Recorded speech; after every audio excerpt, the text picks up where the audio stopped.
Welcome to PCS education. আমি সুজিত দেবনাথ, তোমাদের প্রিয় সুজিত স্যার। ইন্ডিয়ান কনস্টিটিউশনের আজকের এই ক্লাসে আমরা পড়ব landmark cases of supreme court regarding the basic structure of Indian constitution.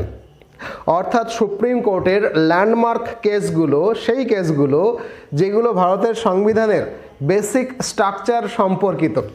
মোট 5-6টা কেসের কথা আমরা আজকের ক্লাসে আলোচনা করব, যেগুলো ডব্লিউবিসিএস এর নিরিখে ভীষণ ইম্পর্ট্যান্ট। কেবলমাত্র সেগুলোই আলোচনা করব।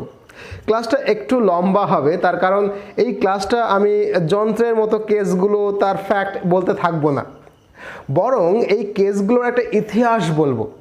অর্থাৎ ভারতের সংবিধান তৈরি হওয়ার পর কেন কেস করার পরিস্থিতি এলো, তাই না?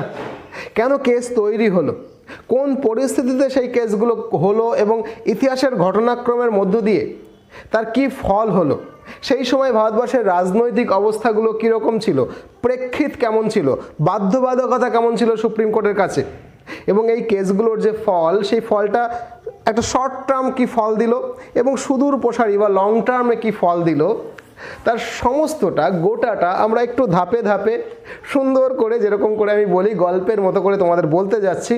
ক্লাসটা একটু লম্বা হবে, তাই না টেনে শুরু থেকে শেষ অবধি দেখো। প্রথমে যেটা বলতে হয় যে what is a landmark case. Landmark শব্দটা যদি বাংলা করো, ল্যান্ডমার্ক শব্দের বাংলা হচ্ছে যুগান্তকারী।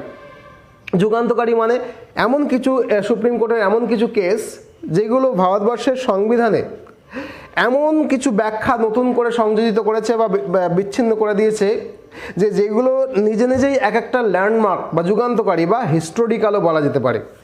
অর্থাৎ বিখ্যাত, ভবিষ্যতে লং টার্মে ভীষণভাবে প্রভাবশালী এমন কিছু কেস যেগুলো সংবিধানের মূল ব্যাখ্যা নিয়ে কোয়েশ্চেন তুলেছে, তাকেই আমি কিন্তু landmark case of supreme court বলছি। এখন প্রশ্ন হলো যে এই যে কেস কামারি, মামলা মোকদ্দমা, এইগুলো কেন, তাই না?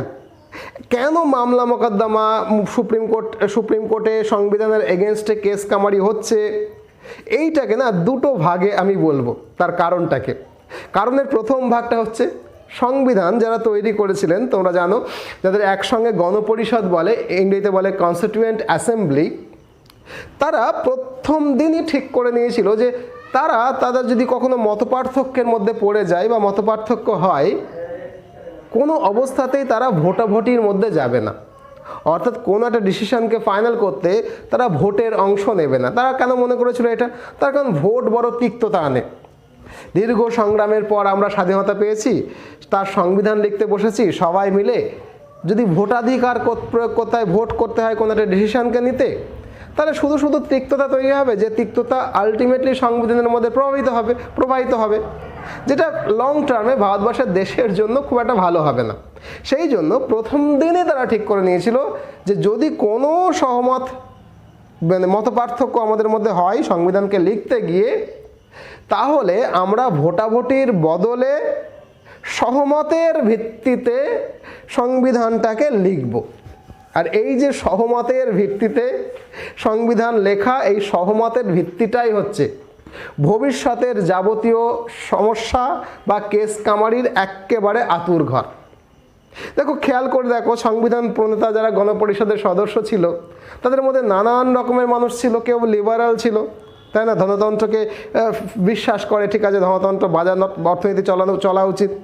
কেউ কেউ সমাজবাদী, মনে করে না সমাজের সবাই ইকুয়াল সমাজ সুযোগ সুবিধা পেতে পাওয়া উচিত।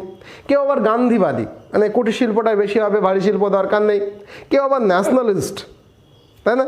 কেউ আবার বিভিন্ন ধর্মের ন্যাশনালিজমকে প্রতিষ্ঠা করতে চায়। তার মানে এই যে বিভিন্ন ধরনের, বিভিন্ন মতের, বিভিন্ন চিন্তার মানুষ, তারা প্র্যাকটিক্যালি সহমত হয়ে আলটিমেটলি সংবিধান লিখবে, এটা তো হওয়া সম্ভব ছিল না। তার ফলে এই সহমতটা করতে গিয়ে প্রথম দিন থেকেই ভারতবর্ষের সংবিধানের অভ্যন্তরে নানান রকমের অন্তর্বিরোধ, আর একবার সংবিধানের মধ্যে বিস্তর অন্তর্বিরোধ তৈরি হয়ে গেল। অন্তর্বিরোধটা কীরকম? ধরো সাপোজ আমি মনে করলাম একটা শাক্ত, মানে কালীর পূজারী, আর একটা বৈষ্ণব, দুজনে মিলে ধর্মশাস্ত্র লিখবে, তাই না? এবং তারা ঠিক করেছে ভোটাভুটি করবো না, সহমতের ভিত্তিতে করব। তাহলে কোনো একজন কালীর উপাসক শাক্ত, সে ধর্মগ্রন্থে কি লিখলো যে মা কালীকে যখন পূজা করা হয় তাকে পাঠা বলি দিতে হবে। তাহলে সেটা বৈষ্ণব বলো না ঠিক আছে ভোটের করবো, ও যখন বলছে তাহলে লিখে দাও ধর্মগ্রন্থের মধ্যে মা কালীর পূজার সময় পাঠা বলি দেওয়া দরকার আছে। আবার পরবর্তীকালে 10-12 পাতা পরে গিয়ে কোনো একটা সময় বৈষ্ণব প্রস্তাব করলো যে জীব হত্যা হচ্ছে সবচেয়ে বড় পাপ, জীব হত্যা মহাপাপ। তখন শাক্ত বললো ঠিক আছে আমারটাও যখন ঢুকেছে তাহলে ওটাও ঢুকুক। 10-15 পাতা পরে গিয়ে সেখানে লেখা হলো জীব হত্যা মহাপাপ। তাহলে এই যে কালী পুজো করতে গেলে, ভগবানকে আরাধনা করতে গেলে বলি দিতে হবে, এটা লেখা হলো। আবার পরক্ষণে লেখা হলো যে জীব হত্যাটাই মহাপাপ। এইটাকে বলা হয় অন্তর্বিরোধ। ভারতবর্ষের সংবিধানটাকে যদি ভালো করে খেয়াল করা যায়, তার প্রতিটা জায়গায় এই অন্তর্বিরোধ রয়েছে, অনেক জায়গায় অন্তর্বিরোধ রয়েছে। পরবর্তীকালে তাই সংবিধান লিখে যখন শেষ হয়ে 26শে জানুয়ারি 1950 সালে চালু হয়ে গেল, তখন সেই সমস্ত অন্তর্বিরোধ কিন্তু অনেক বেশি বেশি করে চোখে পড়তে শুরু করলো। এবং সেই অন্তর্বিরোধ মানে বুঝেছো তো, এদিকে বলি দেওয়া হবে, এদিকে জীব হত্যা মহাপাপ। এই অন্তর্বিরোধ থেকেই ভারতবর্ষের সংবিধানের এগেনস্টে একাধিক মামলা মোকদ্দমা সুপ্রিম কোর্টে গেল। এই অন্তর্বিরোধটা মূলত অনেকগুলো জায়গায় অন্তর্বিরোধ ছিল, কিন্তু আজকে যে আলোচনার মধ্যে যে অন্তর্বিরোধটা নিয়ে মূলত আমি আলোচনা করব সেটা হলো সংবিধানের পার্ট 3, 3 নম্বর পার্ট, ভাগ 3 আর পার্ট 4। তোমরা জানো যে ভাগ 3-এর মধ্যে আছে ফান্ডামেন্টাল রাইট, এবং ভাগ 4 যেটা হচ্ছে ডিপিএসপি বা directive principal of state policy, রাষ্ট্র পরিচালনা নির্দেশাত্মক নীতি। এই ভাগ 3 আর ভাগ 4কে সহমতের ভিত্তিতে লিখতে গিয়েই যত রকমের অন্তর্বিরোধ সংবিধানের মধ্যে প্রবেশ করে গেছিল। তাই আজকের যে বিষয়বস্তু মূলত আমরা আলোচনাই করতে যাচ্ছি যে ভাগ 3 পার্ট 3 এবং ভাগ 4 পার্ট 4-এর এই যে অন্তর্বিরোধ, সেই অন্তর্বিরোধে সমাধান করতে গিয়ে কোন কোন মামলাগুলো সুপ্রিম কোর্ট ফেস করলো। দেখুন ভাগ 3 তোমাদেরকে আমি পড়িয়েছি, যেখানে ফান্ডামেন্টাল রাইট, মানুষের, ভারতবর্ষের প্রত্যেকটা নাগরিকের মৌলিক অধিকারের কথা বলা আছে, তাই না? যে কী কী অধিকার তার আছে, ইকুয়ালিটির অধিকার, ধর্ম পালনের অধিকার, তাই না, সভা সমিতির অধিকার, সম্পত্তির অধিকার, যদিও প্রথমে ছিল পরবর্তীকালে সেটা ছিল না, যে কথাটা আমি আসবো। তার মধ্যে তার ভারতবর্ষের নাগরিক হওয়ার সঙ্গে সঙ্গে যে যে অধিকার সে ভোগ করে, সেই অধিকারগুলোকে পরিষ্কার করে লেখা আছে কোথায়? ভাগ 3 সংবিধানের পার্ট 3-তে। আর পার্ট 4-এ কী লেখা আছে তোমরা পড়েছো, তোমাদের আমি পড়িয়েছি। পার্ট 4-এ লেখা আছে DPSP, directive principal of state policy. মানে সেটা কি? সেটা ঠিক আইন নয়, কিন্তু ভারতবর্ষের সংবিধান যারা লিখেছে সেই সংবিধান প্রণেতাদের আশা আকাঙ্ক্ষার প্রতিফলন, যে এইটা পারলে করো, এটা হওয়া উচিত, এই রকম যেন হয়, তাই না? ডিপিএসপিতে কি লেখা আছে? ডিপিএসপিতে লেখা আছে যেন সবার অর্থনৈতিক ইকুয়ালিটি একটা থাকে, মানে সবার যেন খুব বিস্তর অর্থনৈতিক ফারাক মানুষজনের মধ্যে না থাকে, কেউ খুব বড় লোক কেউ খুব গরিব এরকম যেন না হয়। মানে জনগণের মধ্যে আর্থিক সাম্য যেন আমরা প্রতিষ্ঠা করি। তাহলে খেয়াল করে দেখো, আর্থিক সাম্য প্রতিষ্ঠা করি, এটা কোথায়? ডিপিএসপির মধ্যে লেখা আছে। কী লেখা আছে? যে আমরা যেন বনসৃজন করি, তাই না, আমরা যেন হিন্দি ভাষার সম্প্রসারণ করি সারা দেশ জুড়ে, তাই না, এরকম লেখা আছে। আরও কী লেখা আছে? আমরা যেন বনসৃজন করি, আমাদের ছেলেমেয়েরা যেন খেয়ে ভরপেটে খেয়ে খাদ্য সুরক্ষার কথা বলা আছে, তবে ঘুমোতে যায়। আমাদের দেশের মায়েরা গর্ভবতী অবস্থায় যেন সবেতন ছুটি পায়। আমাদের ক্ষমতা, তাই না, যেন কেন্দ্রীভূত না হয়ে একেবারে পঞ্চায়েত স্তরে চলে যায়, যেটা এখন ফ্রুটফুল হয়েছে, ডিপিএসপিতে ছিল। অর্থাৎ যা যা দেশের জন্য ভালো করলে, যেটা করলে দেশ খুবই সমৃদ্ধশালী হবে, কিন্তু এখন করতে পারিনি, সংবিধান প্রণেতারা সেই স্বপ্নগুচ্ছগুলোকে একসঙ্গে করে ডিপিএসপি বা ডিরেক্টিভ প্রিন্সিপাল অফ স্টেট পলিসির মধ্যে রেখেছে। এই দুটো আরও ব্যাখ্যা করব যে বিরোধের জায়গা কোথায় আসবে, ভাগ 3 এবং ভাগ 4। একটু তোমরা অপেক্ষা করলেই বুঝতে পারবে, একটু দেখো ধৈর্য ধরে, অনেক কথা বলবো আজকে। এই বিরোধ পার্ট 3 এবং পার্ট 4-এর মধ্যে এটা আলোচনা করতে যাব, তার আগে একটা আর্টিকেলের কথা না বললে মজা আসবে না। সেই আর্টিকেলটা কি তোমরা পড়েছো আমার সঙ্গে সংবিধান পড়তে গিয়ে? সেই আর্টিকেল হচ্ছে 368, আর্টিকেল নাম্বার 368। 368-তে কী বলা আছে? যে এই আর্টিকেল ভারতের সংবিধানকে সংশোধিত করার, অর্থাৎ অ্যামেন্ড করার, সংশোধিত করার অধিকারকে দিয়ে রেখেছে কার কাছে? পার্লামেন্টকে। অর্থাৎ ভারতবর্ষের সংবিধানের আর্টিকেল 368 ভারতের পার্লামেন্টকে সংবিধানকে সংশোধন করার অধিকার দিয়েছে। মানে এখান থেকে গ্যারাকলগুলো তৈরি হবে, মামলা মোকদ্দমাগুলো আসবে। আমি সবে ঢুকছি আলোচনার মধ্যে। এছাড়াও আরও কতগুলো আর্টিকেল রয়েছে যেগুলো সুপ্রিম কোর্টে জুডিশিয়াল রিভিউকে এম্পাওয়ার করে। কীরকম? যে সুপ্রিম কোর্ট পার্লামেন্ট কর্তৃক কোনো আইন যখন তৈরি হবে, সেই আইনটা আসলে কতটা সাংবিধানিক, কতটা ঠিক, সেইটাকে রিভিউ করে দেখার জন্য সংবিধান সুপ্রিম কোর্টকে কতগুলো আর্টিকেলে বিশেষ ক্ষমতা দিয়েছে। সেই আর্টিকেলে কি? আর্টিকেল 372 ক্লজ 1, আর্টিকেল 226, আর্টিকেল 227 এবং আর্টিকেল 137। এই আর্টিকেলগুলো ভারতবর্ষের সুপ্রিম কোর্টকে এম্পাওয়ার করেছে, ক্ষমতাশালী করেছে। তারা যে কোনো আইন যখন আমাদের দেশের সংসদ তৈরি করবে, পার্লামেন্ট তৈরি করবে, সেগুলোকে ঘেটে ঘুটে নেড়ে চেড়ে দেখবে যাতে সেইগুলো ঠিকঠাক হলো কিনা, ঠিকঠাক সাংবিধানিক কিনা। সংবিধানের বাইরে গিয়ে কোনো আইন তৈরি হচ্ছে না তো, সংবিধানকে মান্য করছে না এরকম কোনো আইন পার্লামেন্ট বানিয়ে ফেলছে না তো। অর্থাৎ পার্লামেন্ট কি আইন করছে সেটাকে রিভিউ করে দেখার অধিকার কিন্তু এই আর্টিকেলগুলো সুপ্রিম কোর্টকে দিয়েছে, যেটাকে কি বলা হবে? Judicial review. কিসের? না পার্লামেন্ট যে আইন প্রণয়ন করেছে সেটা সাংবিধানিক কিনা সেই রিভিউটা। এবার আসা যাক অন্তর্বিরোধের কথায়, যেটা নিয়ে আমাদের আজকে আলোচনা। দেখো পার্ট 3-তে, যেটা আমি অল্প করে বলছিলাম মৌলিক অধিকারের কথা, পার্ট 3-তে আমাদের সংবিধান প্রণেতারা খুব পরিষ্কার করে লিখলো মৌলিক অধিকারের কথা। মৌলিক অধিকার মানে this right are further protected by supreme court also. মানে মৌলিক অধিকার সংবিধানের নাগরিকদের দেওয়া হলো, আমাদের দেশের নাগরিকদের। কিন্তু শুধু দিয়েই ক্ষান্ত থাকলো না, বলা হলো যে এই মৌলিক অধিকার যেগুলো তোমরা ভোগ করছো নাগরিকরা, সেই অধিকার যদি কখনো খর্ব হয়, যে কেউ যদি খর্ব করে, তাহলে সেই মৌলিক অধিকার যাতে খর্ব হতে না পারে তার জন্য সংবিধান সুপ্রিম কোর্টকে বললো দেখভাল করবা, হাইকোর্টকে বললো দেখভাল করবা। আর্টিকেল 32 অনুযায়ী, আর্টিকেল 32 অনুযায়ী ভারতের যে কোনো নাগরিক তার মৌলিক অধিকার ভঙ্গ হয়েছে এই অভিযোগে he can go to supreme court. Article 286 অনুযায়ী ভারতের কোনো নাগরিক তার মৌলিক অধিকার ভঙ্গ হয়েছে সেই অভিযোগে he can go to high court. এবং হাইকোর্ট এবং সুপ্রিম কোর্টের এই এখতিয়ার রয়েছে, ওই যে আর্টিকেলগুলোর কথা বললাম আগে, সেইগুলো থ্রুতে এম্পাওয়ার্ড হয়েছে কে? সুপ্রিম কোর্ট, হাইকোর্ট, যাতে তারা এটা জুডিশিয়ালি রিভিউ করে দেখতে পারে যে এই যে আইন বা এই যে কিছু যার দ্বারা আমার নাগরিকের মৌলিক অধিকার খর্ব হলো, এটাকে ঠিক। যদি দেখে না এই আইনটা এই মৌলিক অধিকারকে খর্ব করছে, তখন পার্লামেন্টের ওই আইনকেই বাতিল করে দেওয়ার ক্ষমতাকে সুপ্রিম কোর্ট রাখে। তাহলে কি রাইট দিল?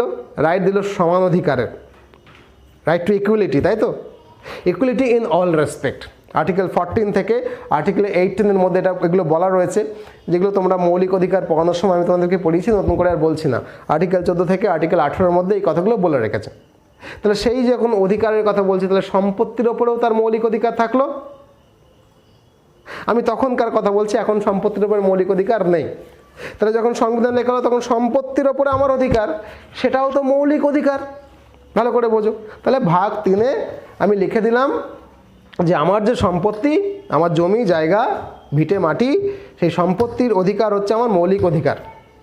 আর্টিকেল 32 অনুযায়ী বলে দিলাম যে এই মৌলিক অধিকার, যে কোনো মৌলিক অধিকার যদি ক্ষুণ্ণ হয় তাহলে আমি সুপ্রিম কোর্টে যেতে পারি। সুপ্রিম কোর্টের রাইট আছে সেটা খতিয়ে দেখা, মৌলিক অধিকার ক্ষতি হচ্ছে না তো। আবার আমার সম্পত্তির উপর মৌলিক অধিকার, সেই অধিকার যদি কোনো কারণে রাজ্য সরকারের কোনো আইন ক্ষতিগ্রস্ত করে, তাহলে 286 নম্বর আর্টিকেল অনুযায়ী আমি হাইকোর্টে গিয়ে বিচার পেতে পারি যে আমার সম্পত্তির অধিকার, মৌলিক অধিকার ক্ষুণ্ণ হচ্ছে। তা দেখো এটা লেখা হলো কোথায়? মৌলিক অধিকারের জায়গায়। ডিপিএসপি ভাগ 4-এ গিয়ে সেই সংবিধান প্রণেতারাই আবার লিখছে যে সরকার সচেষ্ট থাকবে ভারতবর্ষের যে নাগরিক, সেই নাগরিকদের মধ্যে যাতে আর্থিক বরাবরই তৈরি হয়। সংবিধান প্রণেতারা বলল সম্পত্তির ওপরে মানুষের অধিকার, তাহলে আমার সম্পত্তির উপর আমার অধিকার আছে। আবার বলল যেন আর্থিক বরাবরই তৈরি হয় মানুষে মানুষে, কেউ খুব বড় লোক, কেউ খুব গরিব হয় না। মাই ডিয়ার সংবিধান প্রণেতারা, যদি আমি জমিদারের কাছ থেকে বা জমি বা যারা ল্যান্ড হোল্ডার তাদের কাছ থেকে সম্পত্তি না কেড়ে গরিবকে না দিই, তাহলে আর্থিক সমতাটা আসবে কি করে? তাহলে এই বোঝা গেল অন্তর্বিরোধের কথাটা কোথায় হচ্ছে। ডিপিএসপিতে লেখা আছে আর্থিক সাম্য তৈরি করো, আবার মৌলিক অধিকার লেখা আছে সম্পত্তির উপর তোমার মৌলিক অধিকার, তাকে প্রোটেকশন দেওয়া আছে আর্টিকেল 32, আর্টিকেল 286।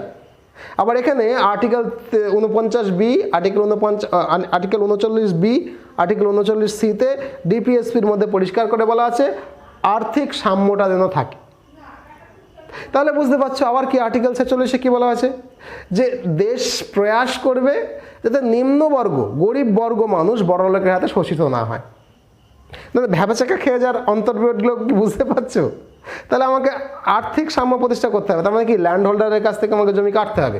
যেই না কাটতে যাবো ওরা তো বলবে আমার সম্পত্তির অধিকার রয়েছে, মৌলিক অধিকার, ওরা তো সুপ্রিম কোর্টে চলে যাবে। তাহলে এই যে অন্তর্বিরোধটা হচ্ছে, এই অন্তর্বিরোধটাই কিন্তু কিছুক্ষণ পর থেকে মামলা মোকদ্দমা তৈরি করবে।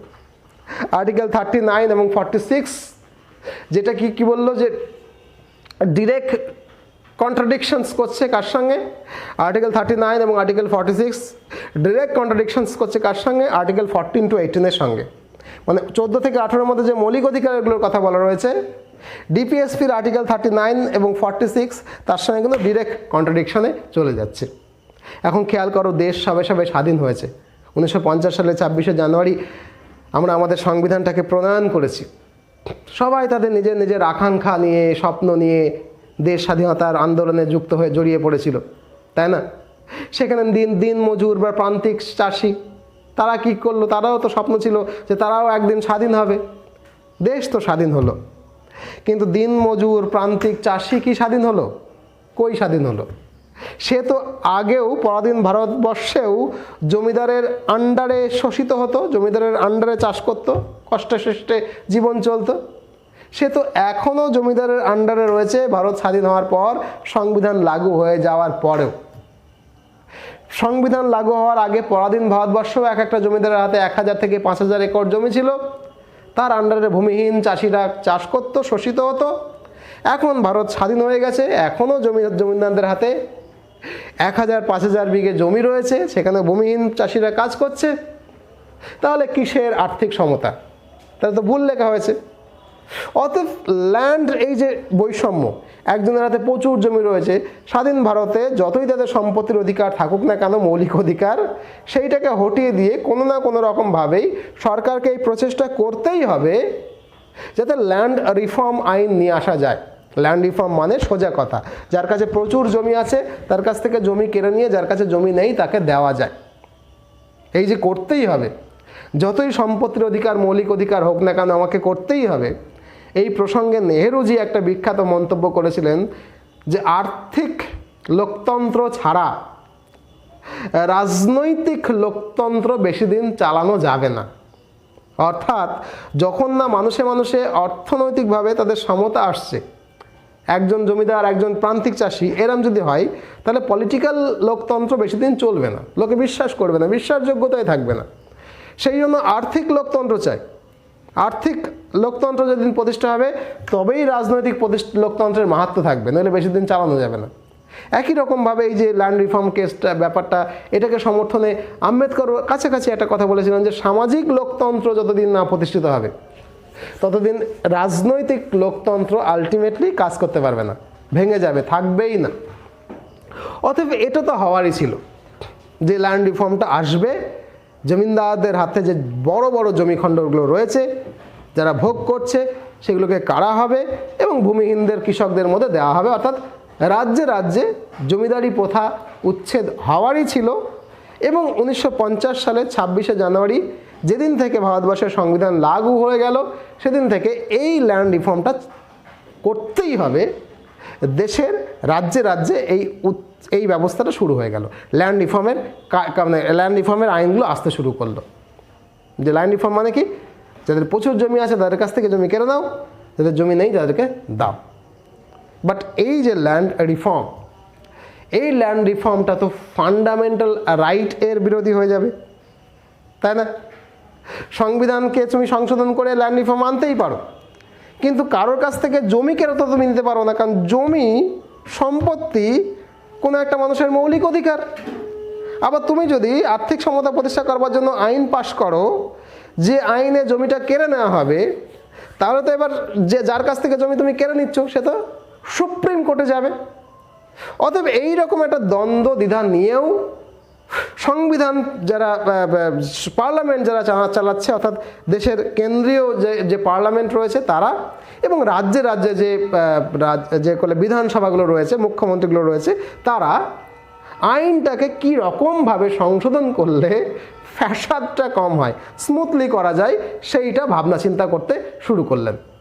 এই ল্যান্ড রিফর্ম করার চিন্তা করার সময় দেশের প্রধানমন্ত্রী বা বিভিন্ন রাজ্যের মুখ্যমন্ত্রীরা এইটা ভাবতে শুরু করলো যে যদি আমি ল্যান্ড রিফর্মটা করি তাহলে সংবিধানের ঠিক কোন আর্টিকেল এই ল্যান্ড রিফর্মের আইনে বাধা তৈরি করবে। তো অনেকগুলো আর্টিকেল তাদের চোখে পড়লো। প্রথমেই যে আর্টিকেলের কথাটা চোখে পড়লো, বা যে আর্টিকেলটাকে পার্লামেন্টারিয়ানরা বা পার্লামেন্ট বা দেশের প্রধানমন্ত্রী টার্গেট করলো, সেটা হচ্ছে আর্টিকেল 31। এই 31 নম্বর আর্টিকেলটা, যেটা আজকের আলোচনায় আরেকটা গুরুত্বপূর্ণ আর্টিকেল, আমি একে একে আনছি। যে আর্টিকেলে লেখা ছিল বা সংবিধানের মূল সংবিধানে লেখা ছিল আর্টিকেল নাম্বার 31-এ, যেটা সম্পত্তির অধিকার বলা হয়। আরেকবার, ভাগ 3 সংবিধানের পার্ট 3 আর্টিকেল নাম্বার 31, যেটাকে সম্পত্তির ওপরে জনগণের মৌলিক অধিকার বলা হয়, তাই না, যেটার এগেনস্টে আমি ল্যান্ড রিফর্ম পাস করব, সেইটাতে কি লেখা ছিল আগে সেটা পড়ে নিই, তারপর আমার ল্যান্ড রিফর্মের কথা বলবো। আর্টিকেল 31-এ লেখা ছিল, no person shall be deprived of his or her property except by authority of law, and compensation would be paid to the person whose property has been taken for public purpose। মানে প্রত্যেক ব্যক্তির তার সম্পত্তির ওপরে অধিকার রয়েছে, যেটা মৌলিক অধিকার আর্টিকেল 31 অনুযায়ী, মৌলিক অধিকার ভাগ 3 পার্ট 3 সংবিধানের 31 আর্টিকেল লেখা রয়েছে। প্রত্যেক ব্যক্তির যে সম্পত্তি, যেটা তার মৌলিক অধিকার, সেই সম্পত্তিটাকে কেউ কেড়ে নিতে পারে না। আর যদি কেড়ে নিতে হয় তাহলে সংবিধান আইন করে কেড়ে নিতে পারে, কিন্তু কম্পেনসেশন দিতে হবে। যা সম্পত্তির যেটুকু দাম, তাই না, সেই দাম কম্পেনসেশন হিসাবে দিতে হবে। এবং সেইটা কারা তখনই যাবে যদি সেটা কোনো পাবলিক পারপাসে হয়, অর্থাৎ দেশের স্বার্থে, জনগণের স্বার্থে যদি হয়, তাহলেই কারা যাবে। এবং এই যে লটা, এই লটাই আসলে সম্পত্তির অধিকার বলল। এখানে দুটো ওয়ার্ড ভীষণ রকমভাবে খেয়াল করো। কম্পেনসেশন মানে, মনে করো আমার কাছ থেকে তুমি এই কোটটা নিয়ে নেবা, এবার আমাকে জিজ্ঞেস করলে কোট কত টাকা দিয়ে কিনেছিলাম, আমি বললাম এটা 4400 টাকা দিয়ে কিনেছিলাম, তাহলে আমাকে 4400 টাকা দিতে হবে। তাহলে আলটিমেটলি কি 4400 টাকা দিয়ে তবেই তুমি কোট নিতে পারো। কখন না আইনের দ্বারা নিতে পারো, কখন না পাবলিক পারপাসে যদি হয় তবে নিতে পারো, না তুমি আমার কাছ থেকে কোটটা ছিনতাই করে নিতে পারো না। এই যে দুটো জায়গা, কম্পেনসেশন মানে কি, যা দাম তাই দিতে হবে। তাহলে সব সেই দাম যদি দিয়ে জমি নিতে হয় তাহলে তো সরকার বিক্রি হয়ে যাবে। তাহলে এই কম্পেনসেশন একটা ক্রিমিনাল ওয়ার্ড, মানে এটা অ্যাকচুয়ালি ভিলেন ওয়ার্ড হবে, যেটা নিয়ে সমস্যাটা তৈরি হবে। আমি আসছি আস্তে আস্তে। তাহলে কি হলো, এই আর্টিকেল 31 যেটা আসলে সরকারকে জনগণের জমি কাটতে দেবে না, ল্যান্ড হোল্ডারদের জমি কাটতে দেবে না, জমিদারদের জমি কাটতে দেবে না, বড় যারা জমিদার ভূপতি তাদের জমি কাটতে দেবে না, সেই আর্টিকেল 31-এর সঙ্গে 31A ক্লজ এ, 31B ক্লজ বি, এই দুটো নতুন আর্টিকেল জোড়া হলো ফার্স্ট অ্যামেন্ডমেন্টে। অর্থাৎ সংবিধানের প্রথম সংশোধনীতেই নেহরু গভর্নমেন্ট আর্টিকেল নাম্বার 31-এ আরও দুটো ক্লজ জুড়ে দিল। যে ক্লজের একেবারে 31A-তে বলা হলো কি, জনস্বার্থে পাবলিক পারপাসে যে ল্যান্ড রিফর্ম অ্যাক্ট নিয়ে আসবে স্টেট সরকার, স্টেট গভর্নমেন্ট, সেখানে 31-এর প্রোটেকশনটা থাকবে না। তার মানে 31 যেটা বলেছিল কম্পেনসেশন দিতে হবে, তার উপরে মৌলিক অধিকার রয়েছে, জমির ওপরে ইচ্ছা করলেই সরকার জমি কেড়ে নিতে পারে না, কম্পেনসেশন দিতে হবে, এর নিচে একটা আর্টিকেল করে 31 করে সংবিধান সংশোধনী, ফার্স্ট সংবিধান সংশোধনীতে, প্রথম সংবিধান সংশোধনীতে নেহরু গভর্নমেন্ট লিখে দিল যে 31A জনস্বার্থে বা পাবলিক পারপাসে স্টেট গভর্নমেন্টরা যে ল্যান্ড রিফর্ম আইন আনবে, সেই ল্যান্ড রিফর্মটা 31-এর প্রোটেকশন পাবে না। আর 31B-তে কি লিখে দিল যে সংবিধান একটা নতুন শিডিউল বানাবে, যে শিডিউলটাকে বলা হবে 9th শিডিউল, মানে 1950 সালে যখন সংবিধান লেখা হয় তখন আমাদের দেশের সংবিধানে 8টা শিডিউল ছিল, তফসিল ছিল, তাই তো। নবম একটা শিডিউল বানানো হলো, আর্টিকেল 31B-তে বলা হলো যে সংবিধানে একটা নতুন শিডিউল বানানো হলো, যে শিডিউলটার নাম হচ্ছে 9th শিডিউল।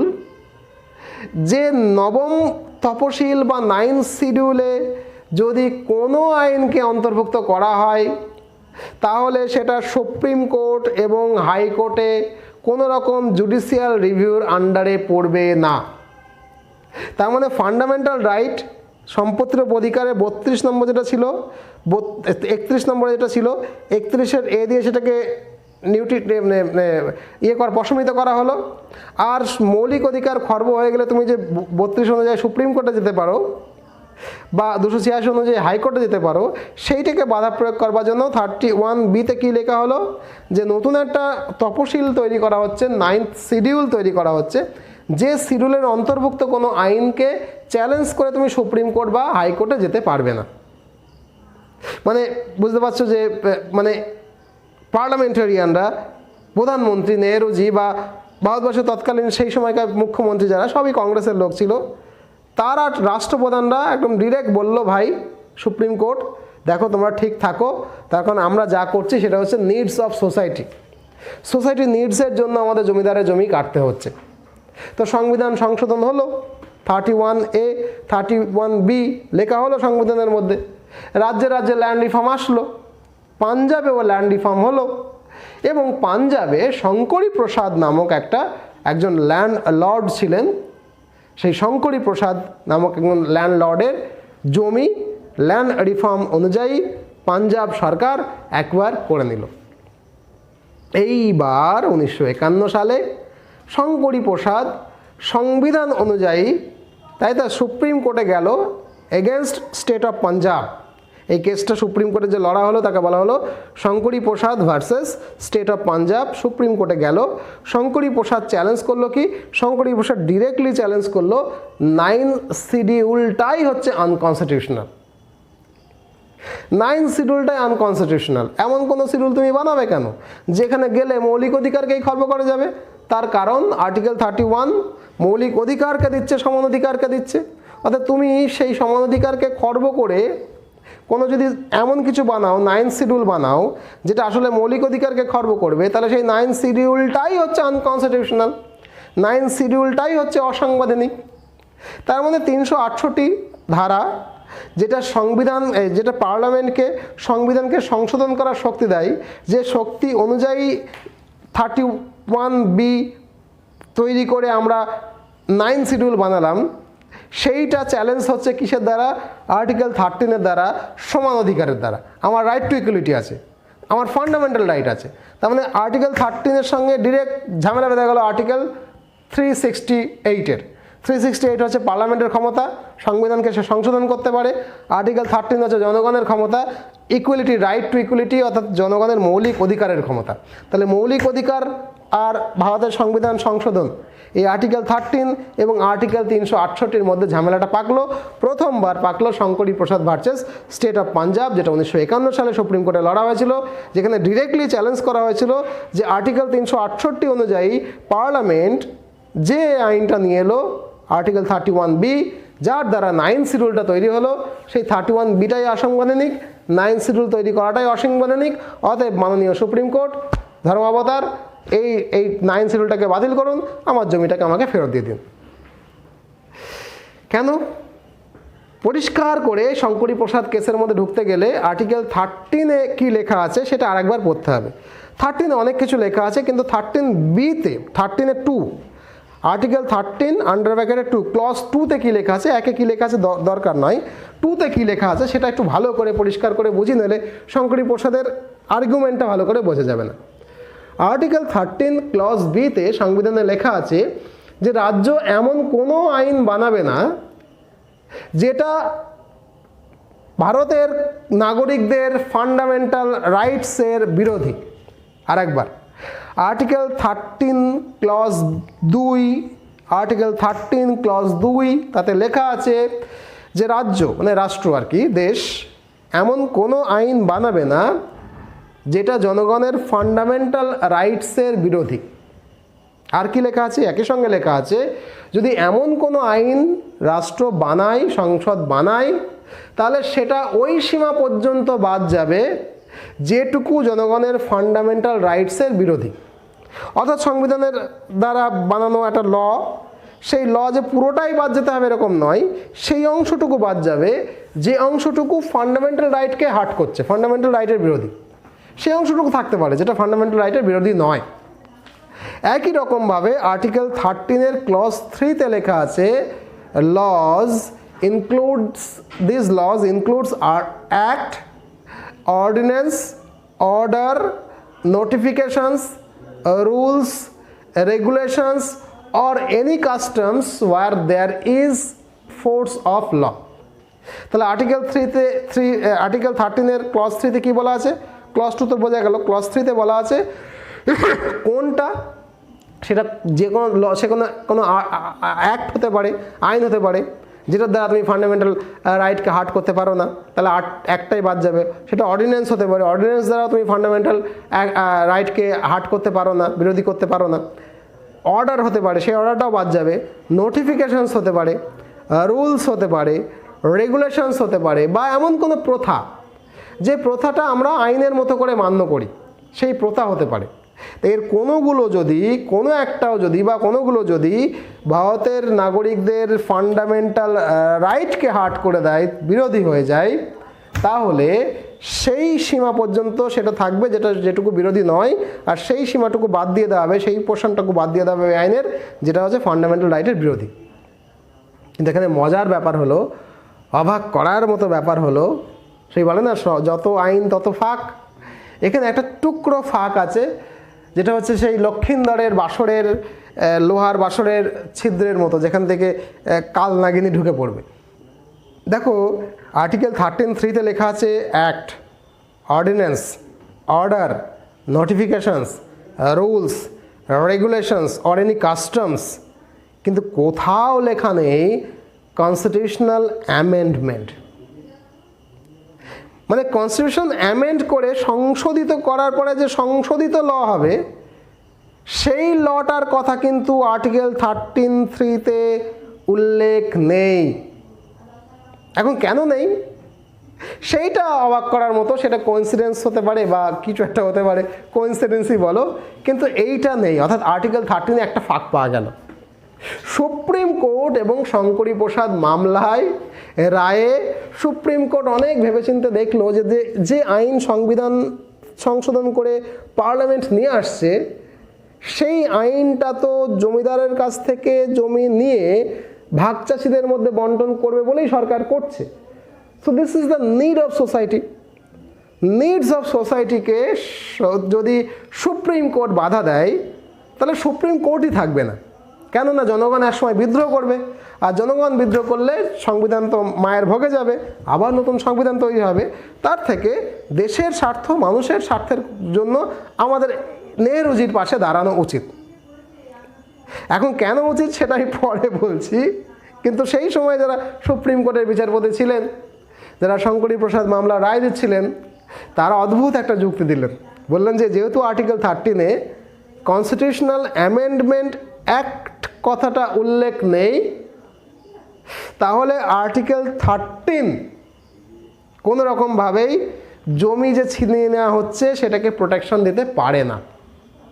অর্থাৎ আর্টিকেল 368 জয় হচ্ছে ওই আইন অনুযায়ী সংবিধান যদি কোনো অ্যামেন্ডমেন্ট অ্যাক্ট নিয়ে আসে, কনস্টিটিউশনাল অ্যামেন্ডমেন্ট অ্যাক্ট 13-এর 2-র মধ্যে সংবিধান প্রণেতারা উল্লেখ করেনি।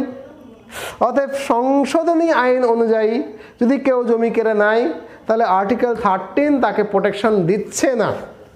অর্থাৎ মামলায় ল্যান্ড রিফর্মকে সমর্থন করলো সুপ্রিম কোর্ট এবং শঙ্করী প্রসাদের মামলাটা খারিজ হয়ে গেল। এই রায়ে কী বলা হলো? যে সুপ্রিম কোর্ট জনতার পালস বুঝে সোসাইটির নিডস অনুযায়ী রায় দিল। কিন্তু অ্যাকচুয়ালি কি জানো তো, মানে এই সোসাইটির নিডস টিডস এই ব্যাপারগুলো না খুব অ্যাবস্ট্রাক্ট ব্যাপার।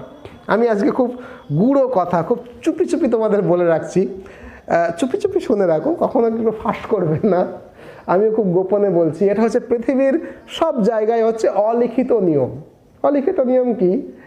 যদি ফ্যামিলিতে মা খুব চেল্লামেল্লি করে তোমার দেখবা, তাহলে বাবা দেখবা একটু চুপচাপ থাকে। বিশাল চেল্লামেল্লি করে মা, ফাটাফাটি হয়ে যায়, তখন বাবা দেখবা একটু চুপচাপ থাকে।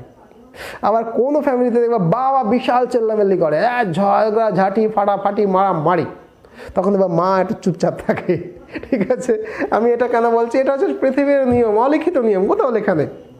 যদি কোনো দেশের প্রধানমন্ত্রী খুব তাকতবার হয়, খুব শক্তিশালী, তাহলে শক্তিশালী প্রধানমন্ত্রীর এক্সিস্টেন্স যখন থাকবে তখন রাষ্ট্রপতি সাপ্রেস থাকবে, সুপ্রিম কোর্ট সাপ্রেস থাকবে, মাথা নিচু করে থাকবে। এটাই নিয়ম, পৃথিবীর অলিখিত নিয়ম। যদি কোনো কারণে প্রধানমন্ত্রী দুর্বল হয়ে যায় তখন রাষ্ট্রপতি দেখবে ক্ষমতা দেখাবে, সুপ্রিম কোর্ট ক্ষমতা দেখাবে। যাই হোক, আলটিমেটলি শঙ্করী প্রসাদ মামলায় সুপ্রিম কোর্ট ডিক্লেয়ার করলো, বা সুপ্রিম কোর্ট মামলার রায় দিল in favour of Indian government. এখন যেহেতু নেহরুজি ক্ষমতাবান প্রধানমন্ত্রী ছিলেন, অর্থাৎ যতদিন নেহরুজি বেঁচে ছিলেন ততদিন সব কিছু এরকমই ছিল, ঠিকঠাকই ছিল। যদিও তারপরে 1964 সালে নেহরুজির মৃত্যু হয়, আর এই মৃত্যুর কিছুদিন আগে 1964 সালেই নেহরুজি সংবিধানের আরেকটা সংশোধন করেন, যেটা হচ্ছে 17তম সংশোধন, 17th কনস্টিটিউশনাল অ্যামেন্ডমেন্ট।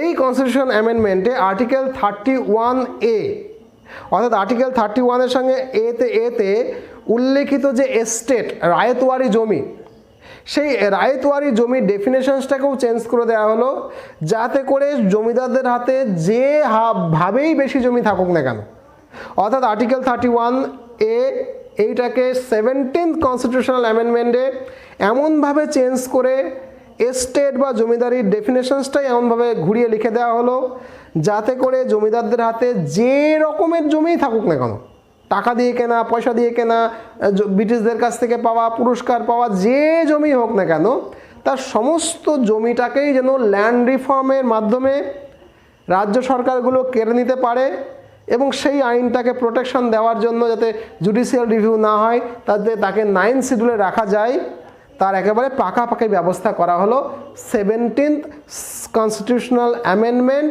1964 সালে। কে করলেন? নেহরুজি করলেন। নেহরুজি 64 সালেই মারা গেছেন, ঠিক তার আগে। এবং এই আইনটা আস্তে আস্তে কী হলো, আগেরবার পাঞ্জাবে হলো, এবার রাজস্থানে হলো। রাজস্থানে ল্যান্ড রিফর্ম করতে গিয়ে আবারও একটা কেস সুপ্রিম কোর্টে এলো। এবার কেসটা এলো সজ্জন Singh versus state of Rajasthan in 1965। Chief justice সেই সময় ছিলেন JS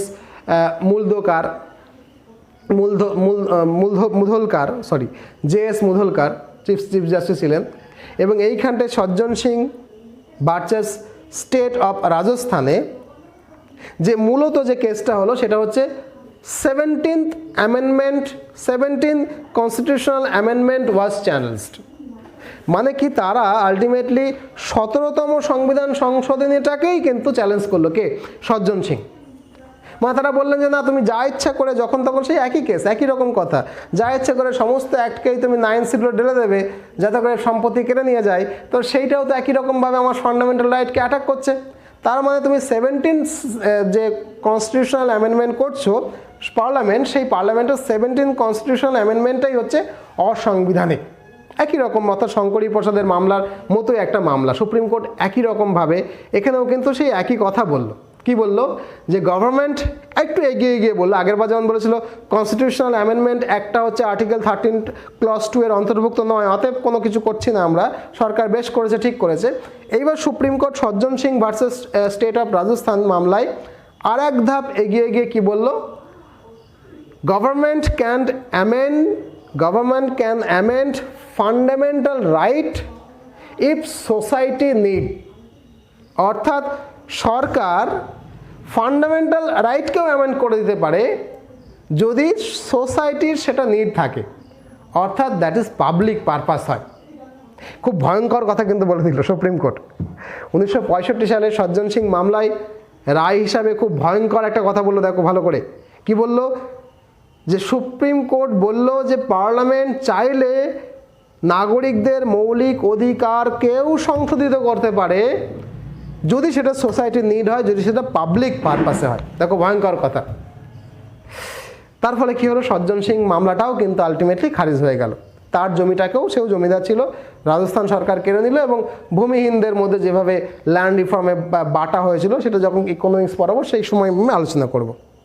মানে দেখো 1950 সালে স্বাধীনতার পর নেহরু যখন প্রধানমন্ত্রী ছিলেন, শক্তিশালী প্রধানমন্ত্রী, সেই সময় থেকে 1965 সাল পর্যন্ত সুপ্রিম কোর্ট কিন্তু মাথা নিচু করে থাকলো, পার্লামেন্ট কিন্তু পাওয়ারফুল হয়ে গেল। এবং পার্লামেন্ট পাওয়ারফুল হলো কি, সুপ্রিম কোর্টের মত অনুযায়ী পার্লামেন্ট এতটাই পাওয়ারফুল যে তারা ইচ্ছে করলে জনগণের ফান্ডামেন্টাল রাইটকেও অ্যামেন্ড করে দিতে পারে, সংশোধিত করতে পারে, ইফ পাবলিক পারপাস যদি এক্সিকিউট করতে চায় তারা, ইফ নিড অফ সোসাইটি যদি হয়। কিন্তু তারপরে কি হলো, 1965 সালে আলটিমেটলি নেহরু তো বেঁচে থাকলেন না, মারা গেলেন। 1962 যুদ্ধে চীন যখন আক্রমণ করে তখন অ্যাকচুয়ালি চীনের প্রতি আমাদের গান্ধীজির খুব সফট একটা কর্নার ছিল। তিনি বলতেন হিন্দি চিনি ভাই ভাই, যে আমিও সোশ্যালিস্ট, চীনও সোশ্যালিস্ট, তাহলে ওরা আমাদের দেশ বুঝি আক্রমণ করবে না, চীনকে সব রকমভাবে আমি সহায়তা করব। সেসব সহায়তার গল্প তো অন্যদিন বলবো। সেসব করতে গিয়ে তার বিশ্বাস ভেঙে গিয়ে যখন চীন সত্যি আক্রমণ করলো এবং তাকে হারিয়ে দিল, সেই মর্মে 1962-তে হেরে যাওয়ার পর আমাদের নেহরুজি ভেতর থেকে মরালি খুব দুর্বল হয়ে গেছিলেন এবং বলা হয় সেই দুঃখ থেকে 1965 সালে তিনি মারা যান। মানে হৃদয় ভঙ্গ হয়ে ওনার মৃত্যু হয়েছিল চীন অ্যাটাকটাকে সামলাতে না পারার জন্য। তারপরে মোরারজি দেশাই, নেহরুজি নেই, মোরারজি দেশাই,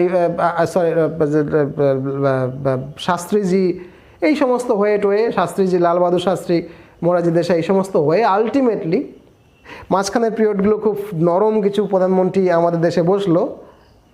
আলটিমেটলি আর একজন শক্তিশালী পিএম, তখনও কিন্তু ইন্দিরা গান্ধী যিনি বললাম, তখনও কিন্তু আমাদের পিকচারের মধ্যে আসেনি। অতএব বুঝতে পারছো, নেহরু যখন মৃত্যু হলো, শাস্ত্রীজি বসলেন, মোরারজি দেশাই আসবেন, আরও কেউ আসবেন, সেটা ইতিহাসে আমি যাচ্ছি না। এবার কিন্তু পিএম একটু কমজোরি হয়ে গেল। আর পৃথিবীর নিয়ম, পিএম যদি কমজোরি হয়, প্রধানমন্ত্রী যদি কমজোরি হয়, সুপ্রিম কোর্ট এবার মাথা তুলে বসলো। অতএব এইবার যখন 1965 সালে নেহরুজি মারা গেল এবং সুপ্রিম কোর্ট সজ্জন সিং মামলা যখন বলে দিয়েছিল যে এমনকি সুপ্রিম কোর্ট এই পার্লামেন্ট চাইলে মৌলিক অধিকার পর্যন্ত চেঞ্জ করতে পারে, এইবার প্রধানমন্ত্রী যখন দুর্বল হলো, এখন বলল সুপ্রিম কোর্ট, চলো দেখো মেরা কামাল, এইবার দেখো আমার কি কামাল হয়।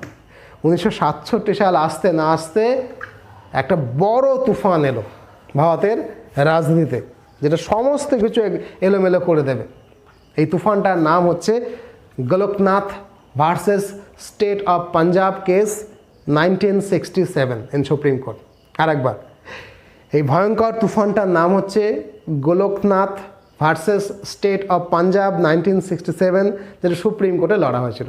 গ্রাউন্ড সেই একই।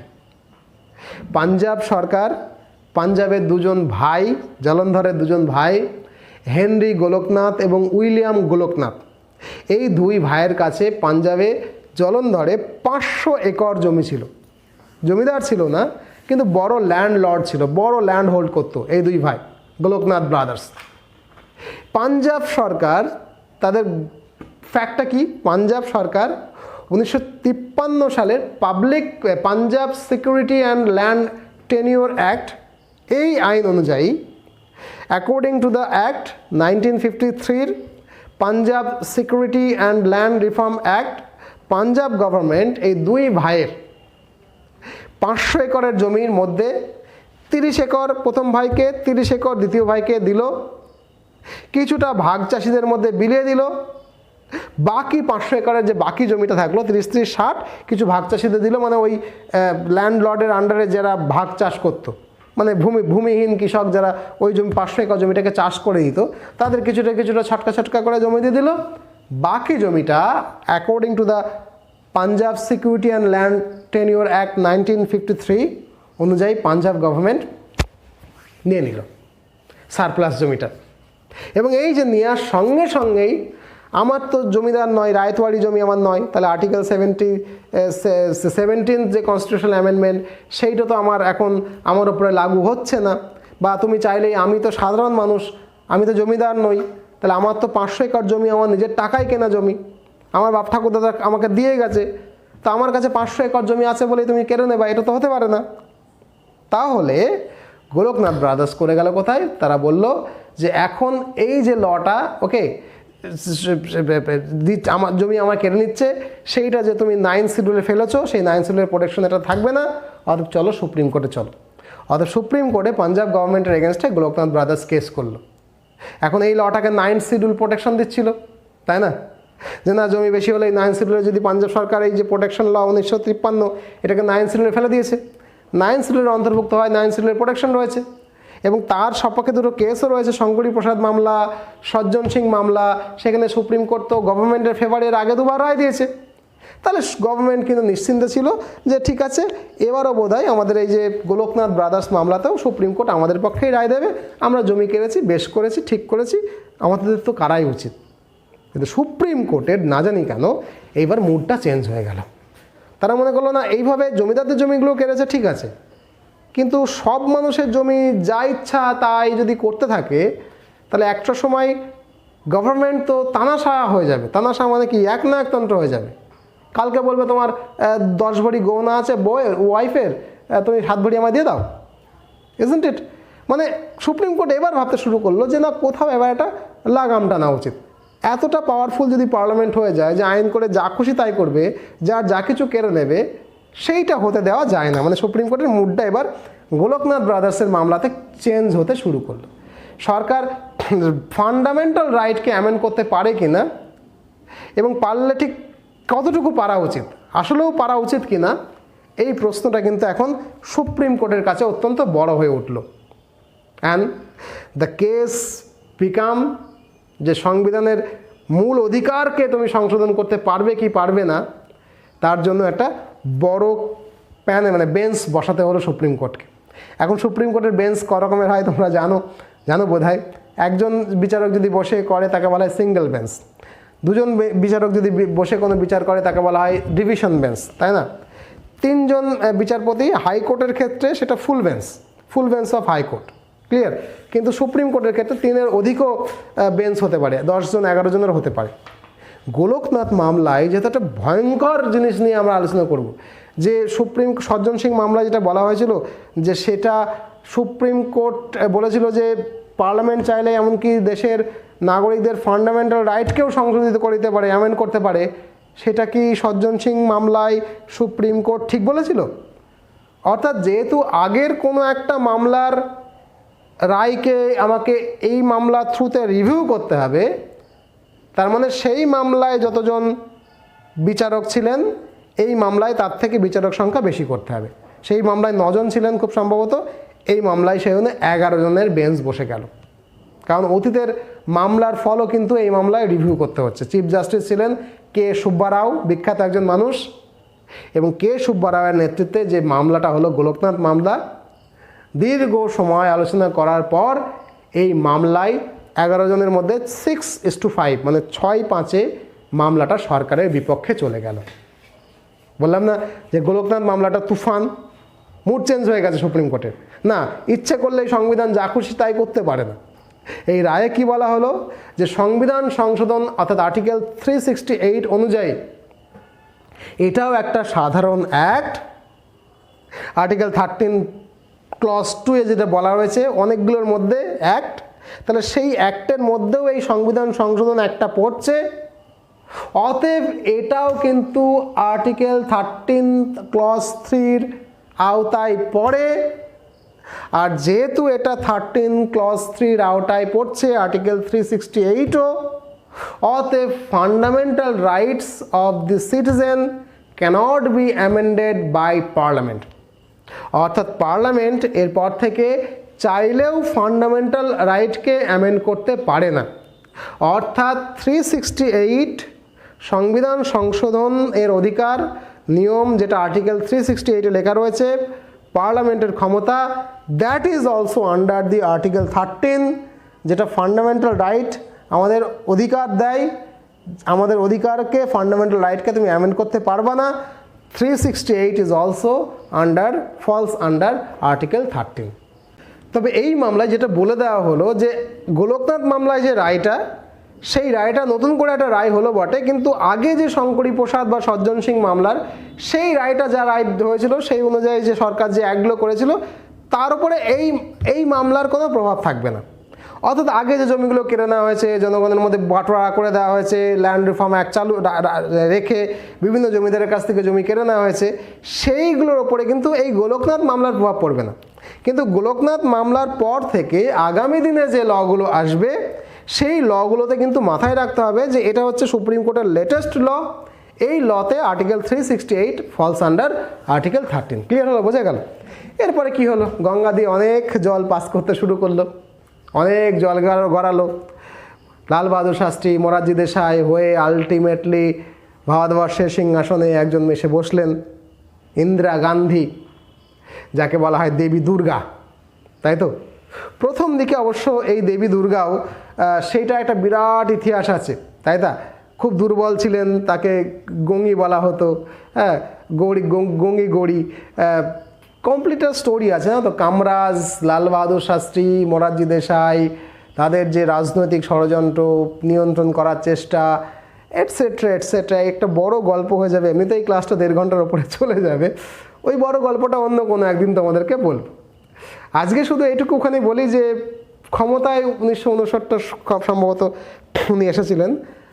সেই সময় থেকে 1971 অবধি খুবই দুর্বল একজন প্রধানমন্ত্রী ছিলেন ইন্দিরা গান্ধী।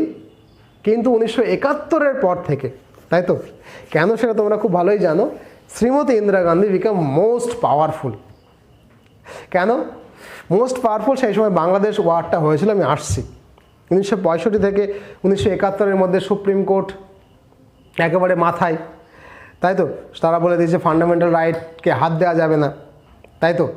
তো ডিপিএসপি বা ডিরেক্টিভ প্রিন্সিপাল স্টেট পলিসি, জনগণের স্বার্থে যে কাজগুলো করা দরকার সেই কাজগুলো তো করতে পারছে না, কারণ গোলকনাথ মামলায় রায় দিয়ে দিয়েছে article 368 is a part of article 13, অর্থাৎ আর্টিকেল 13 আন্ডারে পড়ছে আর্টিকেল 368।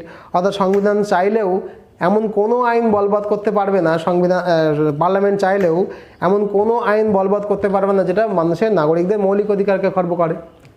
কিন্তু ইন্দিরা গান্ধী তো অনেক কিছু চায়।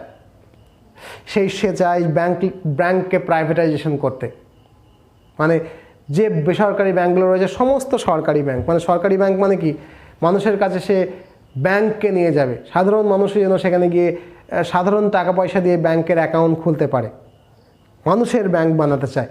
তাহলে বিভিন্ন ব্যাংক, মানুষের ব্যাংক বানানোর জন্য তো এখন প্রত্যেকটা জায়গায় আলাদা আলাদা করে সরকার ব্যাংক বানাতে পারে না। তাহলে আমাকে কি এক্সিস্টিং ব্যাংকগুলোকেই আমাকে কি করতে হবে? ব্যাংক সরকারিকরণ করতে হবে। তাহলে এই যে ব্যাংককে সরকারিকরণ করা, গভর্নমেন্টাইজেশন করা, ব্যাংকে অধিগ্রহণ করা, সেই অধিগ্রহণ সে করতে চায়। কিন্তু গোলকনাথ মামলায় কি বলে রেখেছে যে আর্টিকেল 368 দিয়ে তুমি বেশি মাতব্বরি করতে যেও না, কারণ ফান্ডামেন্টাল রাইটের এগেনস্টে চলে গেলেই তুমি যে আইন করবা সেটা বাতিল হয়ে যাবে সুপ্রিম কোর্টের রিভিউতে।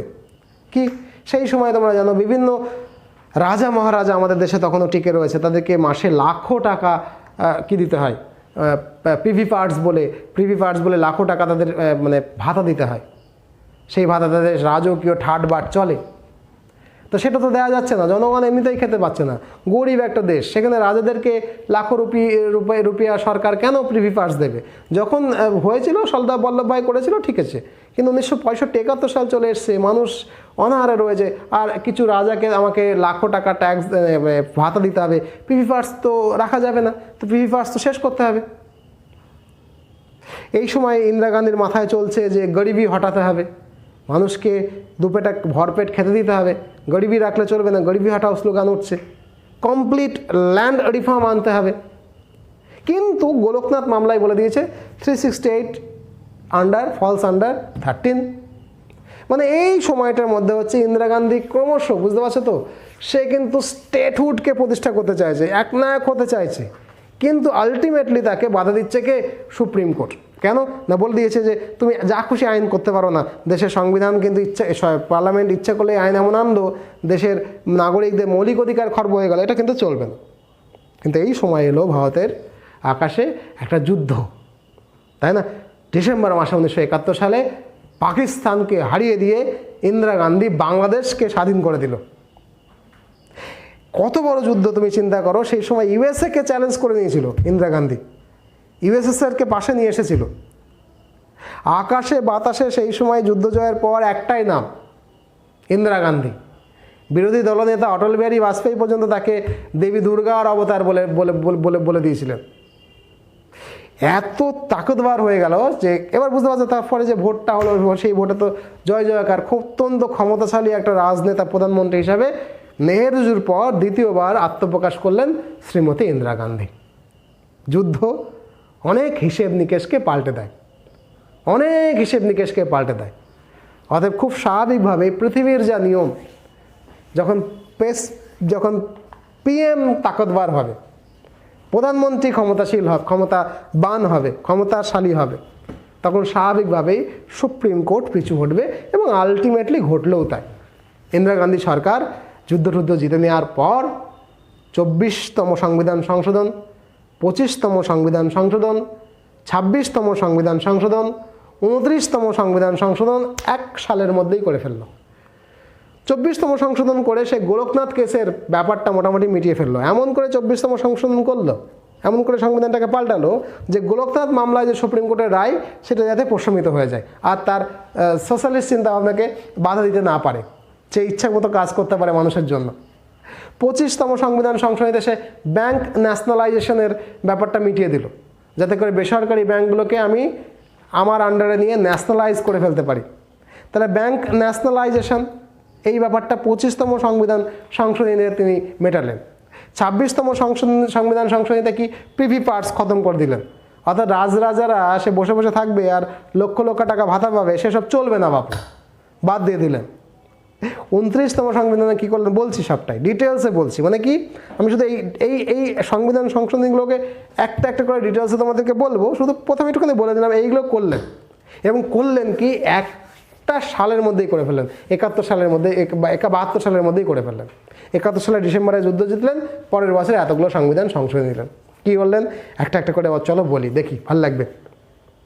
24তম সংবিধান সংশোধনীতে তিনি বললেন, কি লিখলেন, কি চেঞ্জ করলেন, আর্টিকেল 13 এবং আর্টিকেল 368-এর নতুন দুটো করে ক্লজ জোড়া হলো, নতুন দুটো করে লাইন লেখা হলো। আর্টিকেল 13-এর 3টে ক্লজ ছিল, আর্টিকেল 13(1), 13(2), 13(3), সেখানে আর একটা ক্লজ জোড়া হলো 13(4).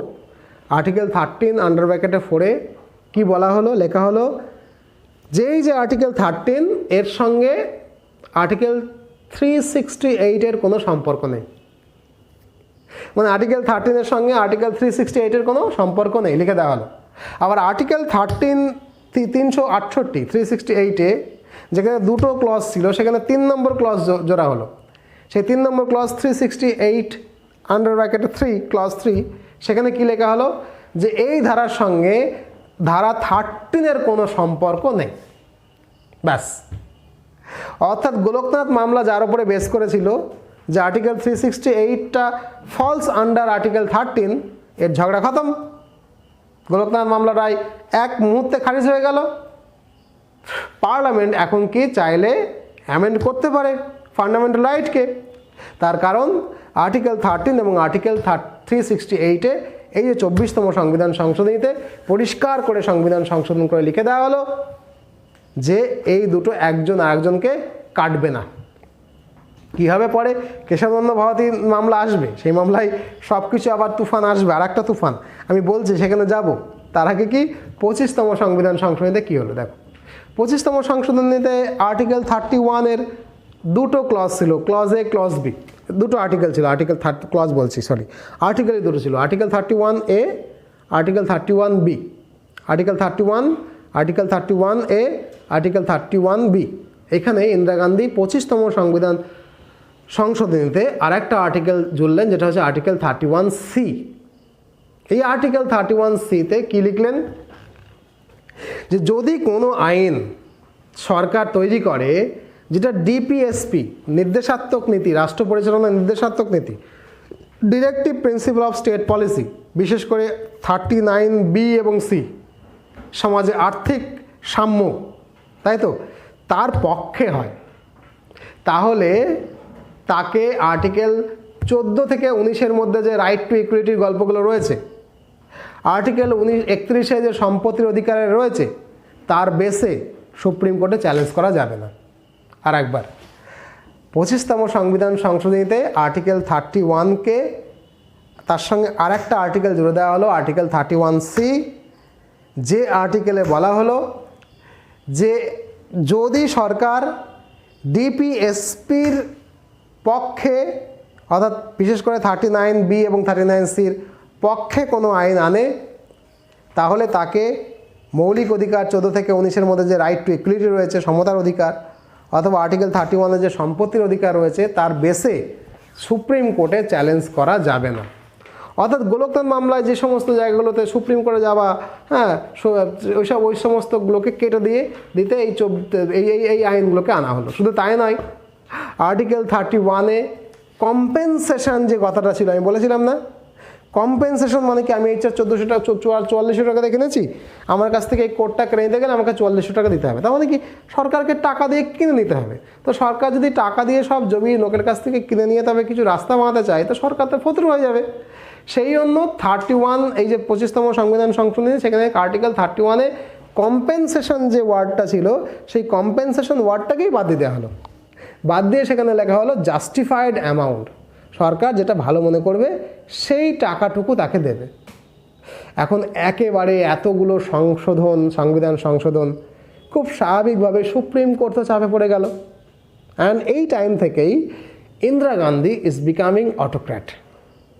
সে চাইছে পার্লামেন্টের থ্রুতে সমস্ত ক্ষমতা তার হাতে আনতে, এমনকি তার ক্ষমতাটাকে যেন সুপ্রিম কোর্ট কোনোরকমভাবেই কাটতে না পারে, কেউই যাতে কাটতে না পারে, তার সমস্ত ব্যবস্থা করতে। সে আর একটা অ্যামেন্ডমেন্ট আনলেন, 29তম অ্যামেন্ডমেন্ট 1972 সালেই, একই সময় সেখানে 9th শিডিউলে সামিল করা হলো কেরাল ল্যান্ড রিফর্ম অ্যাক্টটাকেও।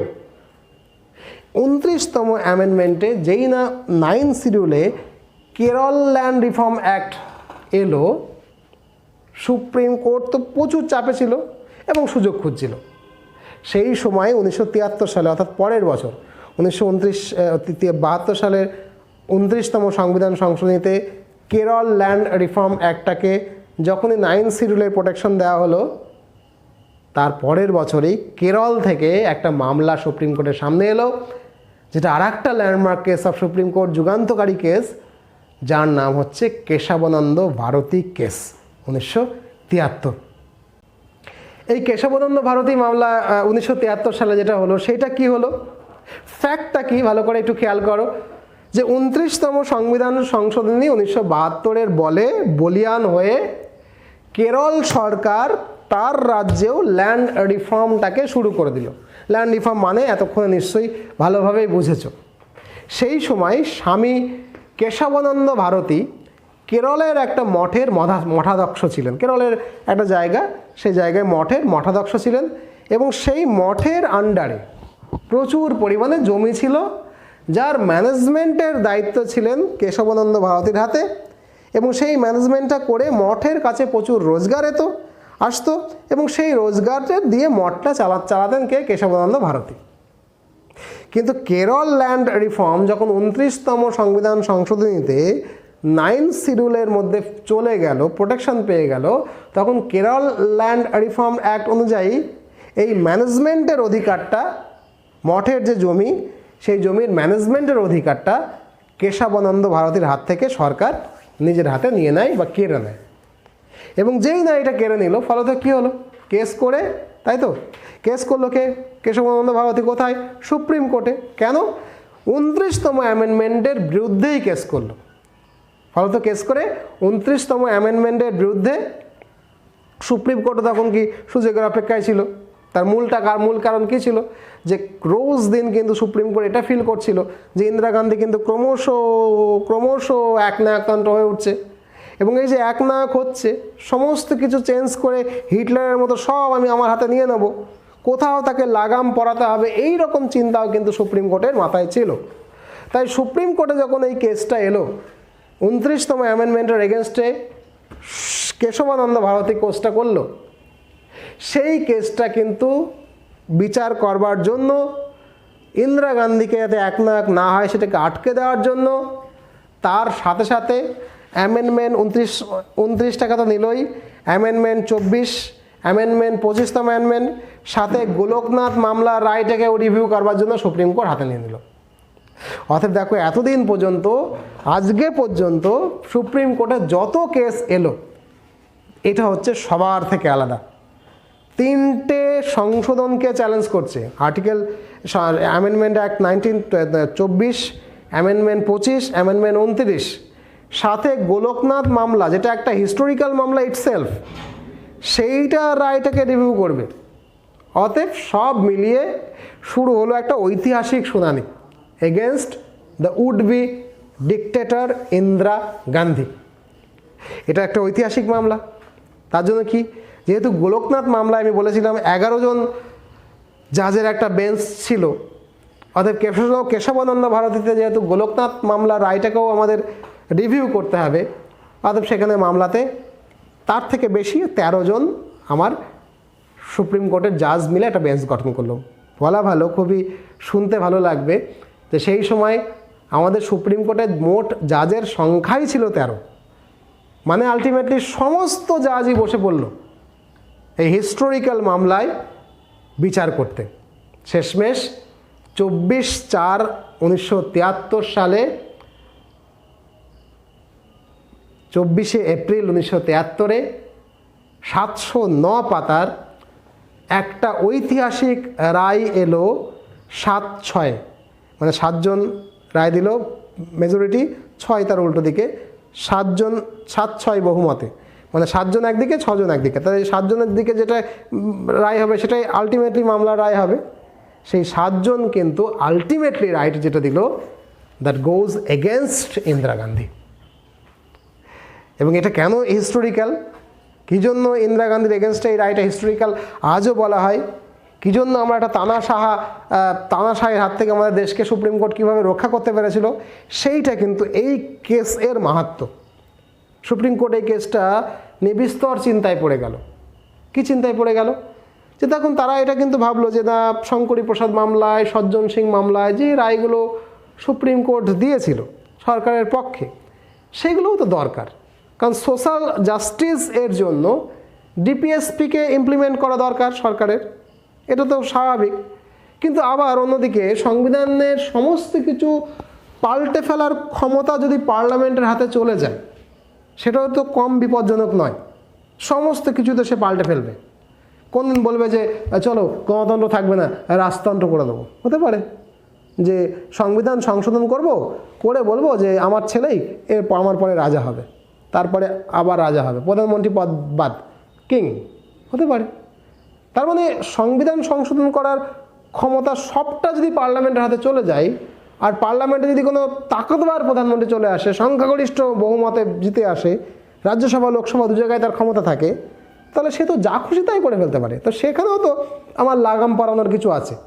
অতএব তারা বিস্তর চিন্তায় পড়লো, সোশ্যাল জাস্টিস প্রতিষ্ঠা করার জন্য ডিপিএসপি ইমপ্লিমেন্ট করা দরকার, আবার সংবিধানকে পাল্টে ফেলে যা খুশি আইন প্রণয়ন করে পার্লামেন্ট যদি করতে চায়, সেটা অত্যন্ত বিপজ্জনক, সেটা তো করতে দেওয়া যায় না। তাহলে কি করবে? শেষে অনেক চিন্তা করে পৃথিবীর নানান দেশের বিভিন্ন রেফারেন্স নিয়ে তারা একটা সিঙ্গেল সিদ্ধান্তে এলো, যে সিদ্ধান্তটাই তোমাদেরকে বলবো, কেশবানন্দ ভারতীর মূল সিদ্ধান্ত, যে parliament is not equal to the constituent assembly. অর্থাৎ সংসদ কখনোই গণপরিষদের সমান নয়। Parliament can amend the constitution but cannot rewrite the constitution. Clear হলো কি হলো না? পার্লামেন্ট চাইতেই পারে যে সংবিধানের কিছু অংশকে সংশোধন করতে, কিন্তু পার্লামেন্ট কিন্তু সংবিধান লিখে ফেলতে পারে না। অর্থাৎ এইখান থেকেই কিন্তু এলো যে সংবিধানের কিছু বেসিক স্ট্রাকচার থাকবে। অর্থাৎ আমাদের সংবিধান যখন লেখা হয়েছিল, সেই সংবিধানের মধ্যে কিছু বেসিক স্ট্রাকচার ছিল, যে আমাদের দেশ গণতন্ত্র, আমাদের দেশ প্রজাতন্ত্র, তাই না? এই যে আমাদের দেশের কিছু বেসিক স্ট্রাকচার, সেই বেসিক স্ট্রাকচারটাকে তুমি যদি নড়িয়ে দাও, তাহলে কিন্তু সেটা হবে না। তার মানে পার্লামেন্ট অ্যামেন্ড করতে পারে, কিন্তু পার্লামেন্ট রিরাইট করতে পারে না। পার্লামেন্ট গণপরিষদ নয়। যদি সংবিধান লিখতে হয়, তাহলে আবার গণপরিষদ তৈরি করতে হবে, পার্লামেন্টের ক্ষমতা এতখানি থাকবে না। অর্থাৎ এইটা হচ্ছে রায়। তাহলে মূল রায় কি? 7-6 যে ফয়সালাটা হলো, 7-6 মানে 7 সংখ্যাগরিষ্ঠ ফয়সালা, ছয়ের যে ফয়সলা ছিল সেটাও অ্যাকচুয়ালি পড়া হয়েছিল, কিন্তু যেটা হেরে গেছে সেই মামলা তো আর তার রায় তো আর কার্যকারী হবে না। 7 যেদিকে ছিল, 7 জন জাজ যে পক্ষে ছিল তার পক্ষে রায়টাই কার্যকারী হয়েছিল, সেটা আমরা আজকে বলবো। কেশবানন্দ ভারতের ঐতিহাসিক রায়। 6 জনও একটা রায় দিয়েছিল, তার সেই কথাটা আমরা বলবো না। তাহলে আলটিমেটলি রায়টা কী বেরোলো, 7 জন কোন পক্ষে ছিল? প্রথমটা ভালো করে বোঝো, 1 নম্বর ভালো করে বোঝো, কি সুন্দর ব্যালেন্স একটা রায়। হিস্টোরিক্যাল কেন কেশবানন্দ ভারতী মামলা, কেন আমাদের দেশের বেসিক স্ট্রাকচার, এই যে আমাদের দেশের সংবিধান, আমরা গণতন্ত্র, আমরা প্রজাতন্ত্র, এইটাকে আমরা বেঁচে আছি, আমরা এখন আমাদের দেশে একটা ডিক্টেটর হিটলার জন্ম নেয়নি, কোনো হিটলার এখন আমাদের দিল্লির গদিতে বসতে পারেনি। তার পেছনে যে রায়টা কেশবানন্দ ভারতীর, তার প্রথম রায়, দ্বিতীয় রায় খুব মনোযোগ দিয়ে শুনবে, খুব ব্যালেন্সড রায়। কারণ সোশ্যাল জাস্টিসটাও করতে হবে, ডিক্টেটর তৈরি করতে দিলেও চলবে না। প্রথম রায়টা ছিল 24তম, 25তম এবং 29তম অ্যামেন্ডমেন্ট ঠিক আছে, অর্থাৎ সংসদের শক্তি আছে সংবিধানকে সংশোধন করার। সোশ্যাল জাস্টিসের জন্য তারা সংবিধানকে সংশোধন করতে পারে। অর্থাৎ প্রথম রায়টা দেখো ইন্দিরা গান্ধীর পক্ষে গেল, in favour of Indira Gandhi. 2 নম্বরে বললেন গোলকনাথ মামলা খারিজ হয়ে গেলেন, ঠিকই আছে।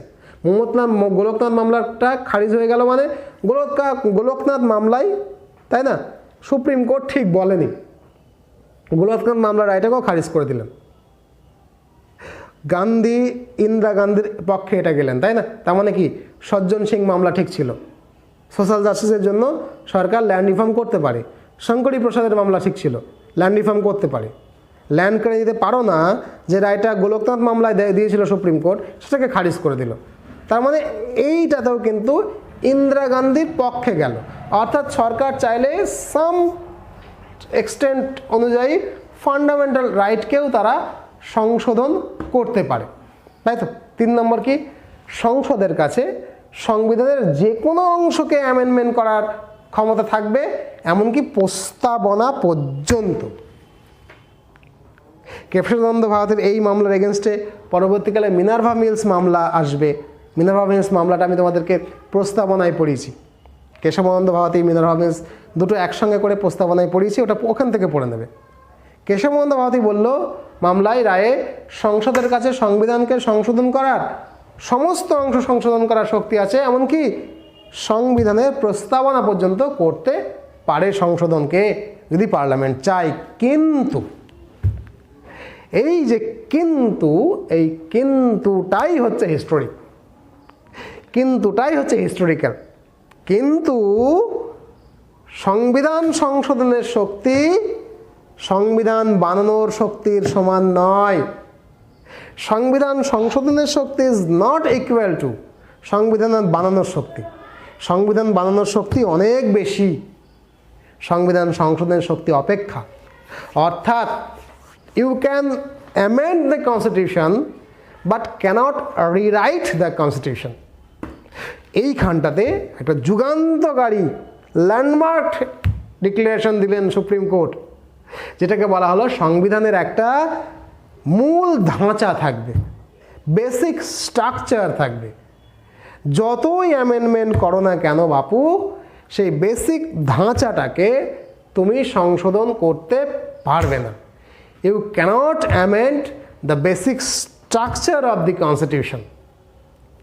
এখন এই যে বেসিক স্ট্রাকচার কি, যে স্ট্রাকচার সংবিধান প্রণেতা যারা গণপরিষদের সদস্যরা সংবিধান লেখার সময় যে পিলার্সগুলোর ওপরে সংবিধানটাকে তৈরি করেছিলেন, যেমন ধরো we are Democratic, we are Republic, তাই না, এই যে ওয়ার্ডসগুলো তুমি চাইলেই আমার ছেলে রাজা হবে, তার ছেলে রাজা হবে, গণতন্ত্র নিপাত যাক, রাজতন্ত্র চালু করবে, এইসব তুমি করতে পারো না, কারণ আমরা আমাদের দেশটাকে ডেমোক্রেটিক করেই তৈরি করেছি। এখন বেসিক স্ট্রাকচার ঠিক কোনগুলো, সেইগুলো কেশবানন্দ ভারতীর মামলায় সুপ্রিম কোর্ট বলেনি। পরবর্তীকালে ধীরে সুস্থে বিভিন্ন সময় কেশবানন্দ ভারতীর মামলাতে না বললেও সুপ্রিম কোর্ট বেসিক স্ট্রাকচার ঠিক কোনগুলো সেগুলো একে একে বলেছে, বিভিন্ন মামলাতে বলেছে। সেগুলো অন্য কোনো মামলাতে আমরা পড়ব।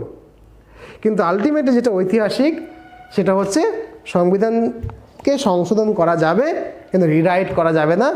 সংবিধানকে সেই অনুযায়ী সংশোধন করা যাবে যতটুকুতে ফান্ডামেন্টাল এই বেসিক স্ট্রাকচারকে হার্ট না করছে।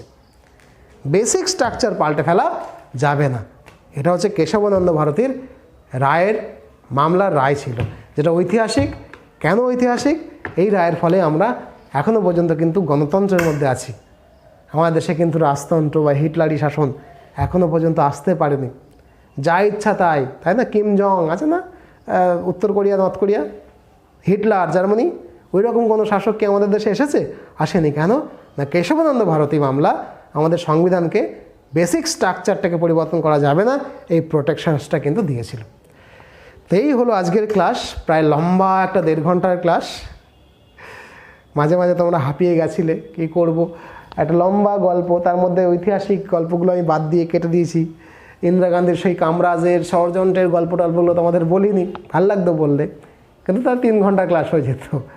এত কিছু জানি, বলতে ইচ্ছা হয় আমার। মানে আসলে আমি যেহেতু ইতিহাস, সংবিধান, পলিটি, ইকোনমি, সায়েন্স একবারে দেখতে পাই, তো সবটা একবারে দেখতে পাই। ইতিহাস আলাদা করে দেখছি এরকম নয়, পলিটি আলাদা করে দেখছি এরকম নয়, ইকোনমিক্স আলাদা করে দেখছি এরকম নয়, সবটা যেহেতু একবারে দেখতে পাই, তাই বলতে গিয়ে খুব সমস্যা হয়।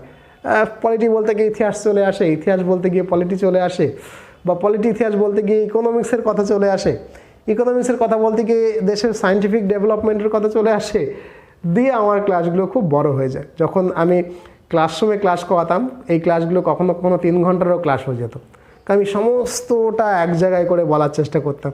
মাঝে মাঝে জল খেতাম। এখানে ক্যামেরার সামনে অনেকক্ষণ বললাম, আশা করি ভালো লেগেছে।